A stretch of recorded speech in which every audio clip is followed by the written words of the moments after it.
And welcome back, fourth and long fans. It's your AFL correspondent, Coach Donnie Hess here, back with another of my interview series here. And today I have Mr. Steve Feck. Steve, how you doing, sir? Doing great, Donnie. Thanks for having me on. I'm flattered. This is a footy podcast. Usually I'm relegated to music or baseball. So this is a dream come true in some ways. Oh, that is awesome. That is awesome. So I gotta ask. I love getting to know the people that I'm talking to a little bit outside of the game of footy. Kind of, you want us to give us a tiny bio of kind of what you do personally, different stuff like kind of who is Steve Feck? It depends whether you're asking my priest or my therapist or my family. But I live here in Pittsburgh, PA. I've lived here most of the last 40 years.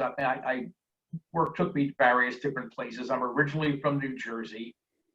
I'm quasi-retired. I have been working on some podcasts and writing for a website about the Toronto Blue Jays based out of Canada. That's my latest life adventure. And other than that, I'm just a boring old fat guy. Well, at least you got a sense of humor about yourself. Nothing better than being able to dish yourself. That's always I'm constantly really good at that myself. So I gotta ask, a guy originally from New Jersey, living in Pittsburgh, how did you find footy? I found footy because I was very fond of pounding a few cold ones back in the day. And back in the mid to late 80s, ESPN overnight used to carry a live highlight show about whatever happened in the previous, week in the AFL. And I think that was right. Maybe it might have even been right around when they went from the BFL to the AFL. I don't remember the exact years or timeline. And I just fell in love with it because as a kid growing up in New Jersey, really just across the river from New York City, there were a lot of Gaelic athletic associations going on. So Gaelic football was played on a regular basis in a park just across the street from my apartment. So I would go over and I just loved it. And the minute I saw the first 5 minutes of footy on that ESPN highlight show, I was hooked. It instantly became my favorite sport. As obsessed as I am about baseball, footy, I love to watch it. That's an awesome story, and I've noticed that there's a lot of people that are, they're especially in certain age brackets that they saw it when ESPN was first going before they started getting a lot of their contracts with baseball and hockey and football and different stuff like that. So it's always kind of cool to hear the whole nostalgic. I remember seeing ESPN for me was the grand final there for a while. They would play the grand final every year, and Mm-hmm. that's kind of how I saw it there in the late 2000s. So for those that are watching the YouTube feed, they kind of already know, but I gotta ask for those that are just listening to this podcast, who is your club in the AFL? The St. Kilda Saints. Now that's relatively recent because I literally went all of these years without barracking for any side. I hold footy in such reverence. I felt as an American it was wrong for me to choose a side. I just wanted to. It's like going to the symphony and saying, "Well, gee, I like that cellist or I like that flautist." I couldn't do it. Like I don't understand the obsession with Americans picking Premier League sides when they're not even English. I understand if you're from Mexico or Italy or you were from the UK, okay, I can see picking a side or an ancestral home, but it makes no sense to me. It means it's root for an MLS team if you're in the US or Canada. But with footy, I know it's starting to get a foothold here. I'm hoping it's going to follow rugby, where it's going to really catch on. The more clubs start to form and more people get to watch it. But I never got it. But the last 3 years, I settled on St. Kilda. And I did primarily because I did research, not just on the history, but I was trying to think what area, what spiritual home reminded me most of where I grew up. And for me, when I was younger, I grew up across the river from New York, but then I went to the northern part of the Jersey Shore, very near Asbury Park. In a lot of ways, St. Kilda is like Asbury Park, New Jersey. And it being a Bayside kind of community, I sort of related to that. So it was either that or Geelong, and I don't like Ford, so I couldn't root for Geelong, so I settled on St. Kilda. That's an awesome story. That is really cool. And I think for some people, everybody's their path is different, and that's a really cool story. And the respect and love for the sport is really really respected. I really think that's absolutely awesome. And I'm glad that when you did find a team, you found a personal reason to. I think that's always the great thing is when I agree with what some people say. Sometimes a club picks you almost more than you pick the club. It kind of Very connects true. with you a lot, and I love that. So kind of going off that a little bit, how would you kind of express your fandom for the Saints? I mean, I know it's relatively recent. We kind of get that, but I mean, are you a person that you're going to get up and watch the games, or are you kind of Oh, keeping track of everything, or is it just kind of one of those when I get a chance, I will? I mean, there's no fandom that's perfect. I think fandom is fandom. It's just the way it is. no, when St. Kilda is on, I'm going to watch them. I have to admit, this past season, I didn't invest in the Fox Soccer Plus channel, where basically the majority of the games are available. I really relied on FS1, FS2, which showed a lot of the games when there was no other sports really going on in the world, and then the ESPN games as well. But I don't care what time it is. I will set the alarm. I'll make it a point of getting up and watching it, or I'm going to go take a nap. Since I'm an old guy, I'm going to take a nap in the afternoon so I can stay up for an 11:30 or 12 o'clock start and watch the game all the way through. I'll record it and obsess and watch again and again and again. But there's something about watching it live. I realize that I probably will never get to Australia, since I don't like to fly Hmm. 5 minutes, let alone 20 hours. But I want to feel as if I am part of the crowd, and that I am, barracking for my side in some strange way all the way here. I don't know how many thousands of miles that it is. Me being there matters, and it maybe make a difference to the game. And it doesn't, but it makes you feel better as a fan. I definitely agree. I mean, I'm the same way. I set my alarm if the game starts at 2:30 a.m. here. I set my alarm for 2:15. I'm up, and I have the Watch AFL app, so I kind of get it on my iPad, so I don't have to worry about waking up everybody in the area that I live. But it is. I mean, you kind of you get the connection. You want to see the games live. There's something about watching the game live, no matter if you're in a TV in Pittsburgh, Pennsylvania, or living room in Des Moines, Iowa, or in the MCG watching them.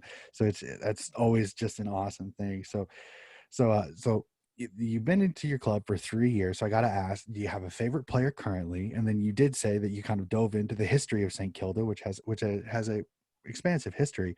Are there any old time players or past players that you enjoy hearing about? Um, I I can't say that, like, looking back. I think James Frawley's dad is one that jumps up. So I was really excited to see Spud. Yep. Frawley leverage his retirement and come out and sign with St. Kilda. Currently, I tend to focus, for whatever reason, on the defenders. I mean, I, there's always, everybody's going to like, I mean, Patrick Dangerfield, for me, I would watch him brush his teeth. It's just something about him. He's not a St. Kilda player, obviously, but all those years that I didn't really have a specific side, I would have to say he and Ablett, those were the guys that I truly, truly loved. And currently, I mean, I would say Nick Coffield, Jay Carlisle. I just like, the way. I mean, they're shut down defenders, and I just like the way they carry themselves, on the pitch. And I'm sure getting to watch James Frawley on an every match basis, I'm sure I'm gonna fall in love with that guy as well. Hmm. Yeah, definitely some good ones, and definitely really, really solid backline players. Definitely fun ones to watch. So kind of going off that way, we've got our individual players. So now kind of going off as a team. I mean, I know last year was a really good year for them. Kind of what were your thoughts on St. Kilda's season last year? They bring in all the recruits. They have a much better year. They get into the finals again. I mean, was it a positive thing for you? Were you really excited that your team got back into the finals? Kind of what were your thoughts on last year's St. Kilda Saints team? Well, I mean, I was excited because I think you could see as the season progressed, especially with all of the changes, you didn't really know from one week to the other. You know, are we going to be at the GABA? I mean, are we going to? You never knew really where you were going to end up. Mhm. So I think you could see them gaining confidence as they did better. Even when they didn't win the match, you could see they were gaining confidence. And I found, at least, that they were much more opportunistic. I was going to use the word aggressive, but I think if you're aggressive in footy, that can be sometimes, if you don't really have the talent to match, that can be a bad thing. But I think that they were very opportunistic. You know, they took advantage of the chances for the most part. I mean, the kicking could have been a little better, but I think last year you could say that about just about any team. You know, the kicking was kind of inconsistent. Um, but I was very excited. I mean, finishing sixth on the ladder, that is terrific. I think I mentioned earlier when Ratton was signed on, I remember how he kind of put Carlton back into relevance after several years of bad things. I think he got them back into finals play, assistant on those great Hawthorn teams. So I was really excited when they brought him on because it just seemed that not only does he instill confidence in his players, but he lets them play. I mean, yes, there's a strategy, but he seems to let his players play, and I think that spells some really great things going forward here for 2021. Great, and that's actually a great transition because I know that we're kind of in between seasons now, and I'm one of those. I'm weird. I like keeping track of the off season. I like the trade period. I like the free agency period. I like the draft. Are you a fan that kind of keeps an eye on the off season stuff? Or are you kind of like, well, I'll kind of keep track of it once we get a little bit closer to the season? Yeah, I mean, basically, I do it, through podcasts. Basically, I try to catch, your show whenever I can. Duck and Quarters out of Western Australia. I during the season I listen to them every week. I know they're on, I think, more than once, but I try to catch them at least once a week. I'll go to the websites. I have the app on my phone, but I don't really obsess about it as much. I kind of let it build gradually. And once, now we're getting close because I think the first match is against GWS on the 21st of March. So I'm starting to gear up and say, okay, now I need to pay a little bit more attention. I know they, solidified the midfield. Uh, Refresh your memory. How did they solidify the midfield? So that's sort of Hmm. how I approach, the off season. Um, I get so confused as the draft's going on, how players the slots go up and down, and it's I understand from a business aspect why that happens, but I think and I consider myself a casual fan, as passionate as I am, because I am in Pittsburgh. I'm not in Melbourne or Perth or anywhere in Australia. About about halfway through the draft, I'm like, well, wait a minute. I thought they were picking 52nd, but why are they picking 61st? I get lost. I just wait, and then I read the recap later on the website. Yeah, especially with the bidding system and the father son and everything like that, it can get really really confusing. So it's you kind of have to try to dumb it down as much as you can. And the one thing I got to give, I've talked to several Australians, and even some of them are like, I still don't get it. Like we've had it for years, and I still don't understand it. So don't find yourself as being the only one that gets a little bit confused. And I completely understand it. And it's a very intriguing system, and I find it has some things that are just like, Huh? And it makes you double take. But then I love the father son rule. I think that's absolutely awesome. I think that would be Yes. absolutely cool. Like I would almost love to see it somewhat kind of partially adapted here in the States, where it's like if you get like a really famous player that had like a great career, that their son could maybe potentially be able to play in that same club. And we don't get that. We don't get that nostalgia as much. I mean, I think the Seattle Mariners are one of those that they got lucky. They had Ken Griffey and Ken Griffey Jr. So but it doesn't happen very often. A lot of times, some of these kids, they don't go to their dad's place where they played. So it really is. But for me, I think it keeps the kind of family aspect of footy a little bit with the father I son. agree. I mean, again, I write and do a podcast about the Toronto Blue Jays, Hmm. and the core of their team are all sons of former major leaguers. You have Vlad Guerrero. So technically, well, there's no Montreal Expos anymore, so Hmm. he would be a Washington National, and Kevin Biggio would be in Houston, and Hmm. Bo Bichette would be in Colorado. That would be such a cool thing if they had the rights, Yeah. to claim first. Again, I think the player would have to have some input. I don't think the baseball union would allow that to be, oh no, you have to go to wherever, Pittsburgh or wherever. I think but it's a fascinating Yeah, well, if I remember correctly, even in the AFL, they have to nominate that. Like, if they want idea. to Yes, do father son, they have to nominate. So that is kind of like they're not just. I mean, you're Steven Silvani's son, so you have to play for Carlton. No, they have to literally say, okay, I'm going to invoke the father son rule. I'm going to right. nominate Carlton as my club, so on and so forth, yada yada yada, and all that. So I think that's really really cool, and it does, like I said, it keeps the family heritage, like the Silvanis and different stuff like that, in their club. So kind of transitioning from that, AFLW is coming up, and again, I'm a huge proponent of women's footy. I think it's an absolutely Yes. awesome product. The St. Kilda Saints have their women's club. Are you going to be keeping an eye on the Lady Saints this year? And kind of what are your thoughts on going into the AFLW season? Yeah. Well, I don't follow it as closely as I really want to. I find myself, I don't want to say get distracted, but you watch the matches when you can. You Mhm. certainly, if I'm going to barrack for the men, I'm going to barrack for the women.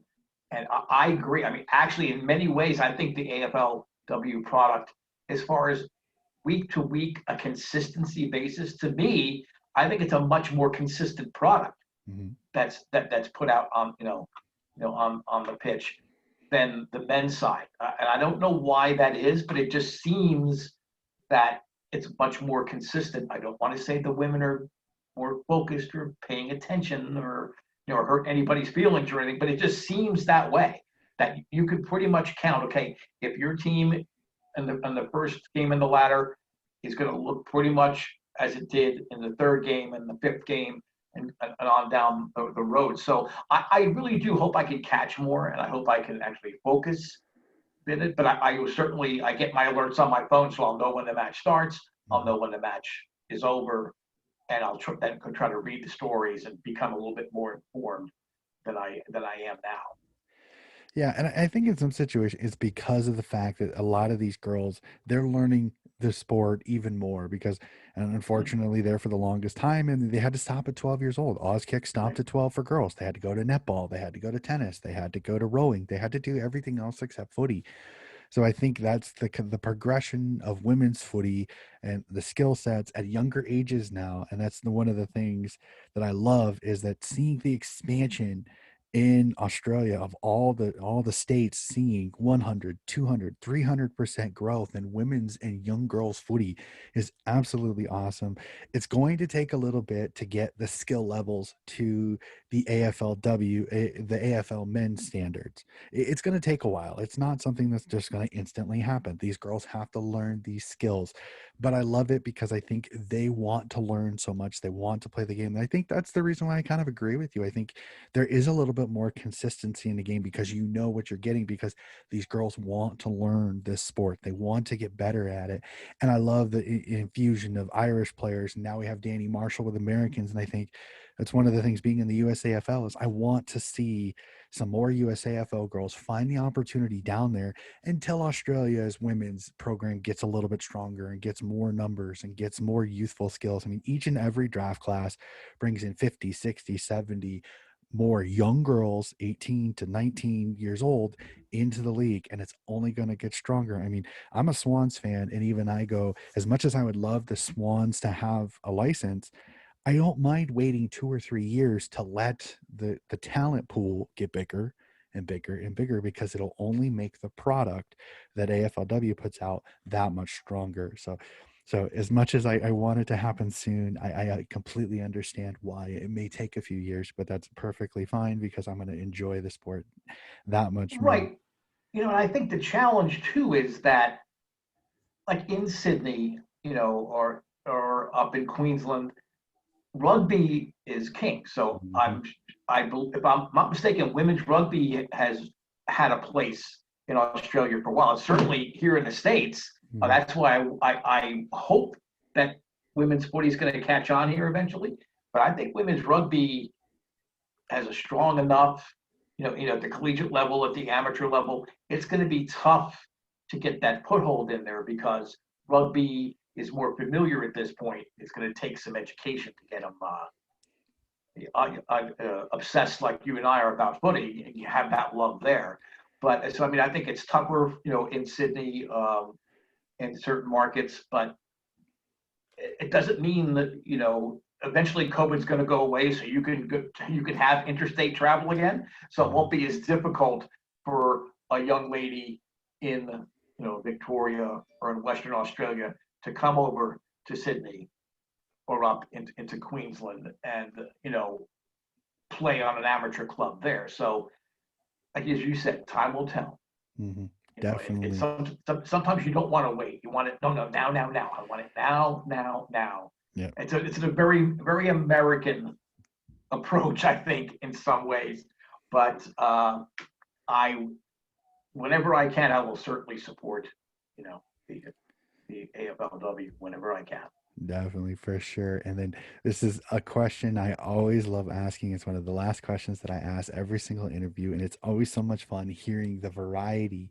Um, what is your favorite game that you have ever seen footy wise? It can be a Saints game, it can be any game. What is your favorite game that you have ever seen of footy? Wow. Um,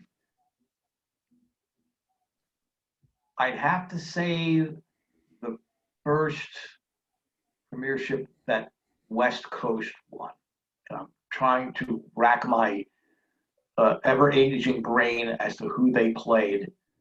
But that, to me, that was not only an amazing season, that was a terrific grand final. And why can I not remember who they played? Are we talking the 1993 grand final, the first ever? Yes, yes, Okay, that yes. was Geelong. It was Geelong, if I remember correctly. I should know that because I'm in theory, I kind of followed, Geelong. I'm pretty positive that the 1993 grand final was Geelong versus West Coast, because that was if I recall correctly, that was the first time a non-Victorian team had won the Yes. premiership, and a lot of people absolutely lost their minds when that happened. um, just because of the fact it was the first time the cup was going to leave Victoria, because with it being the VFA and VFL, it had never actually left Victoria. So I can double check here real quick. I'm pretty Now, sure you it was can't say Geelong. that to Port Adelaide fans or Norwood fans because they will tell you, oh, no, no, no, no. We were the most dominant team outside of Victoria all these years. And and you did everything you could to keep us out because you were afraid of us. So you really can't. You got to make sure that anybody that's in South Australia or that are Port Adelaide supporters, that we don't offend them. Yeah, unfortunately, but it's more that it was the first time that the grand final had ever been won by a team outside of Right. it. Yep, 1992.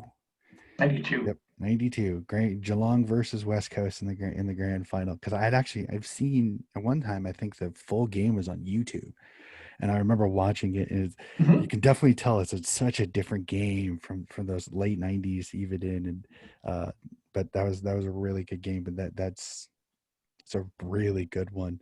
Uh, that's probably one of the more unique ones I've heard. That's awesome, Steve. Um, this has been an absolutely awesome conversation. I'm finally glad we were able to get Yes. connected after kind of a few things had come up. It's been thoroughly fun. I know you had discussed you do a podcast about the Toronto Blue Jays and you do some blogging, I think it was. If you'd like to talk about that, just in case somehow we've got some Blue Jays fans, or just kind of uh, give you a chance to talk about your work. Okay, well, I mean, I'm never adverse to shameless plugging, but yes, I am a contributor to jaysfromthecouch.com. It's been around for quite some time, and we're trying to expand off, what we're doing here. The podcast is available anywhere you get your podcast: Apple, Spotify, Stitcher, Google, all the usual, podcast places. But what we've been doing the last several months is we've been live streaming on Sunday nights at 7 o'clock. So the Jays from the Couch podcast is recorded, and we stream out on our YouTube channel, uh, Facebook Live page. It's also on the Twitter feed. And just this past Tuesday, my personal YouTube channel show, the On Feck Circle, started. It's going to be Tuesday nights at 7 o'clock Eastern time in the States. It's Blue Jay centric, but I get annoyed enough in everything baseball that I can entertain and engage, a fan of any baseball fan, a Brisbane Bandit fan. My man Dave Nilsson could tune in and he could relate to some of the rants that I go on. So That's absolutely awesome. I think I'm going to definitely check that out. Unfortunately, my love of baseball has kind of waned because the game's gotten a little longer, but I don't know. We'll hop back in. I grew up in a divided household that made the 1995 World Series quite interesting for me, if you know what I mean. Um, that was what, Braves Yankees, or was that Braves Indians? that was Braves. Oh, I'm thinking 1991 Braves Twins. Oh, Braves Twins. Yep, Yeah. because my mother's side of the family was in Minnesota, so they're huge Twins fans. And my father's brother lived in Atlanta for a while and brought back Turner Broadcasting to my father. My father became a huge Braves fan. So 1991, I'm 6 years old, and the two teams that I supported or kept an eye on played each other in the World Series. So I was kind of one of those. I as much as I loved watching my two teams in the World Series, it kind of stunk because one team had to But lose. yeah, it's So, hard. Yeah, because what do you do? yep. Yeah, I mean, it's something and that's another reason I think I didn't jump on and barrack for a team right off the bat back in the 80s. Hmm. I just loved the game so much. Yep. I didn't want to get caught up in your frustrations with the fandom, because no matter how much you love a team, there's always a player that you're going to hate. And there's Hmm. no real rational reason for it, but you hate the guy.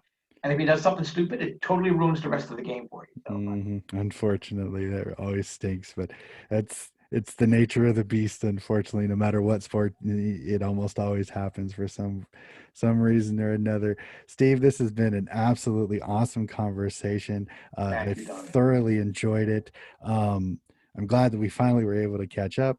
Um, you have yourself a nice evening, sir.